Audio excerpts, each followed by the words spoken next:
ചെറിയ ചെറിയ കാര്യങ്ങളിൽ ഇടപെടുന്നു. ഇങ്ങനെയല്ല മുടി കെട്ടേണ്ടത്, മുടി അഴിച്ചിടുവല്ല കെട്ടിവെക്കുകയാണ് ചെയ്യേണ്ടത്, സാരി ഉടുത്താണ് അമ്പലത്തിൽ പോകേണ്ടത്, പള്ളിയിൽ പോകേണ്ടത്. അപ്പൊ ഇങ്ങനെയുള്ള വിഷയങ്ങളിലെല്ലാം സജഷൻസ് ഒക്കെ പറയുമ്പം അത് റെസ്റ്റ്ലെസ്നെസ്, ബുദ്ധിമുട്ടുകൾ ഉണ്ടാക്കും. ഇപ്പൊ മരുമകൾക്ക് വിഷമം ഉണ്ടാവും, അല്ലെങ്കിൽ അത് ചിലപ്പോ ഇഷ്ടപ്പെടുന്നില്ല എന്നുള്ളത് അമ്മയ്ക്ക് മനസ്സിലാവുന്നുമില്ല.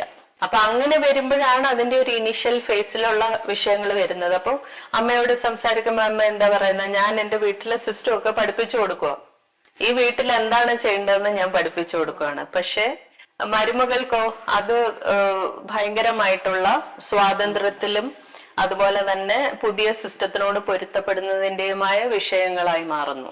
മകളും അമ്മയും തമ്മിലുള്ള ഇന്ററാക്ഷൻ ജനിക്കുമ്പോൾ മുതലുള്ളതാണ്. അപ്പം മരുമകൾ എന്ന് പറയുന്ന ആള് വേറൊരു വീട്ടിൽ നിന്ന് വരുന്ന, അപ്പോ മരുമകള് വളർന്നു വന്നിട്ടുള്ളതും ശീലിച്ചതുമായുള്ള കാര്യങ്ങളിൽ വ്യത്യാസം ഉണ്ടാവും.